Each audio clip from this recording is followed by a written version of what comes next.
ప్రతినిధి ప్రొఫెసర్ కోదండరామ్ గారు,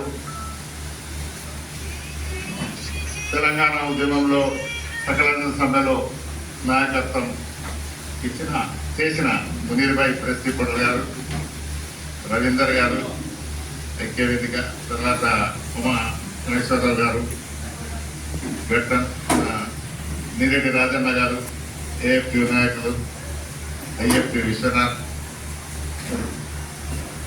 IFT Naresh, complex అందరికీ ఎలక్షన్. కాంప్లెక్స్ ఎంత చెప్పుకున్నా తక్కువనే. తప్పినా కొద్ది బొగ్గెట్లేదో మాట్లాడిన కొద్ది కాంత సమస్యల్ని బయటికి వస్తాయి. నేను కట్టే కొట్టే తెచ్చే విధంగా శుద్ధిగా చెప్తాను. మళ్ళీ పాత రోజులు వచ్చినాయి, అరాచకాలు పెరిగిపోయినాయి, ప్రైవేట్ గుండాలు వచ్చిండ్రు. ప్రైవేట్ గుండాలను కంపెనీ వాడుకుంటుంది. ఆ ప్రైవేట్ గుండాలే మొన్నటి దాకా టీఆర్ఎస్ ఉన్నారు, ఇవాళ కాంగ్రెస్ ప్రతినిధులు ఉన్నారు. వాళ్ళను బ్రేక్ చేయవలసిన అవసరం ఎంతైనా ఉంది. మనం బ్రేక్ చేసినాం, మనకు సత్తా ఉన్నది.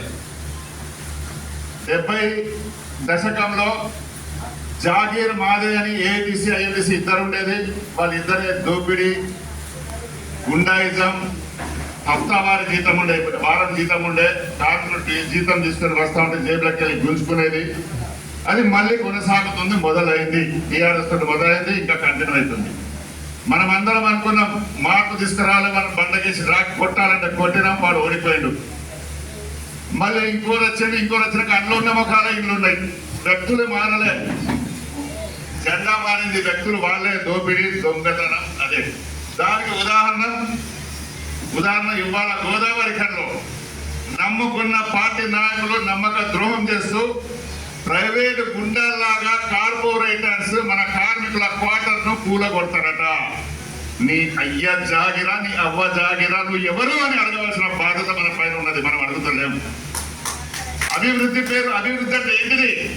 ఇల్లు కూలగొట్టి పందిరి కట్టడమా? కన్నమంటదనం. కార్మికులు కిరాకించుకుంటారట, రోడ్డు పక్కన అంత బిజినెస్ చేస్తున్నారట, ఒక్కొక్కరు 35,000 సంపాదించుకుంటారట. కానీ అధికారులు కోర్టు సంపాదించుకునేది వాళ్ళ కంటికి కనబడట్లేదు. మరి ఆ దానికి కారకులు ఎవరు? మీరు కాదా? 30 సంవత్సరాల వరకు వాళ్ళు దుకాణం పెట్టుకుంటే కళ్ళు మూసుకొని పన్నవా? ఎందుకు ఊరుకున్నావు? అది అప్పుడే కంట్రోల్ చేసేది ఉండే. ఇప్పటికైనా నువ్వు కంట్రోల్ చేయొచ్చు.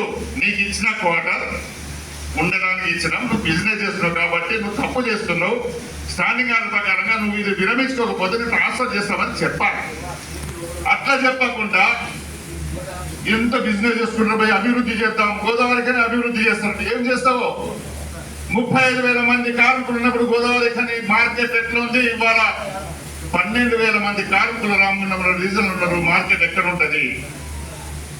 ఇన్ని రోజులు ఇప్పుడు అభివృద్ధి చేస్తే చెయ్యి, రోడ్డు వెడల్పు చేయి, మేము కాదంటలేము. మధ్య రోడ్లో పెట్టాం, ఇది 20 ఫీట్లు, ఇది 20 ఫీట్లు తీసేయి, పందిర్లు పోతాయి కానీ ఇల్లు పోవు.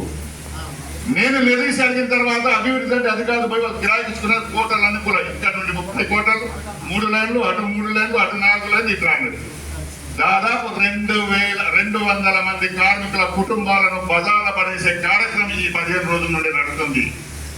నాకు ఒక అనుమానం వస్తుంది. దీంట్లో వెంకటస్వామి కొడుకు ఎంపీ టికెట్ ఇచ్చారు కదా, ఆయన ఒడగొట్టడానికి, ఓట్లు పడకుండా చేయడానికి వీళ్ళు చేస్తున్నాం ఇక్కడ ఎమ్మెల్యేలని నేను భావిస్తున్నాను, అనుకుంటున్నా. వాస్తవం అదే జరుగుతుంది.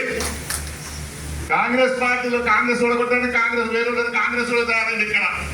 ఇప్పుడు 72,200 మంది కోటర్లు ఖాళీ చేసి వాళ్ళు బజార్ పంపిస్తే ఆ కుటుంబ సభ్యులు ఓట్లు వేస్తారా? అని చూస్తారు. కనుక ఇది కుట్ర జరుగుతుంది. ఎందుకు చెప్తున్నా అంటే కోదండరామ్ సాబ్ గారు ఇవాళ మన ముఖ్యమంత్రి గారికి దగ్గర రేపు మాకు ప్రమాణ స్వీకారం చేస్తారు. అఫీషియల్ గా ఆయన ఎమ్మెల్సీనే మంత్రి అవుతాడు.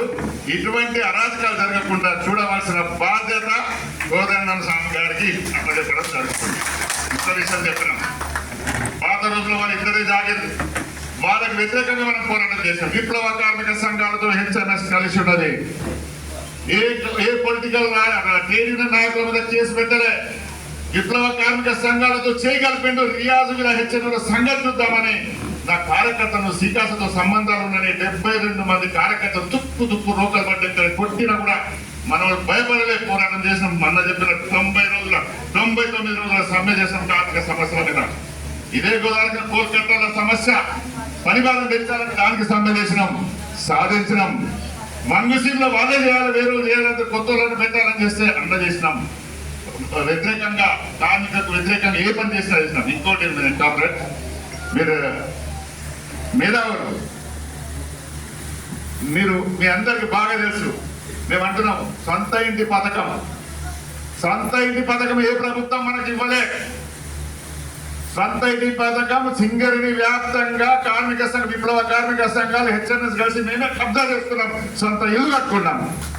అవునా కదా కాంగ్రెస్ చెప్పండి. ఏ ప్రభుత్వం ఇచ్చింది? ఇవ్వలే. 30,000 మంది కార్మికులు ఇల్లు మనం ఇల్లు లేవు, క్వార్టర్స్ లేవు, జాగ్రత్త ఇవ్వమంటే ఇల్లీగల్ ఇవ్వమన్నారు, కబ్జా చేసుకున్నాం మేము. ఇక్కడ ఉన్న IFTU, Sikasa, AFTU, HMSA, INTC, AITC, CIT, BMS లేదు, వాళ్ళు వ్యతిరేకంగా ఉన్నారు. కబ్జా చేసుకోమన్నాం. తిలక్ నగర్, విఠల్ నగర్, గంగానగర్ కానీ కబ్జా చేసుకున్నారు. కబ్జా చేసుకుంటారు. నీళ్ళు ఇవ్వమన్నాం. మేము నీళ్ళు ఇవ్వమన్నారు. నేను కళ్ళతో చూసిన సీటైఫ్ క్వార్టర్లలో మా ఆడబిడ్డలు, కార్మిక బిడ్డలు ఓవర్ఫ్లో అయ్యే నీళ్లు లేవు, పంపులు లేవు. ఎక్కడో ఒక దగ్గర రోడ్డు మీద ఉన్నది. నీళ్ళ కొరకు ఓవర్ఫ్లో అయ్యే నీళ్లు పట్టుకుంటా ఉంటే లోపలికి వెళ్ళి దొరసాని వచ్చి, నువ్వు ఇటెందుకు వచ్చినావు, మా నీళ్ళు ఎందుకు పట్టుకున్నావు, దొంగతనం చేయడానికి వచ్చినావని అలిగేషన్ చేసి దొరికిచ్చిన దాఖలాలు ఉన్నాయి.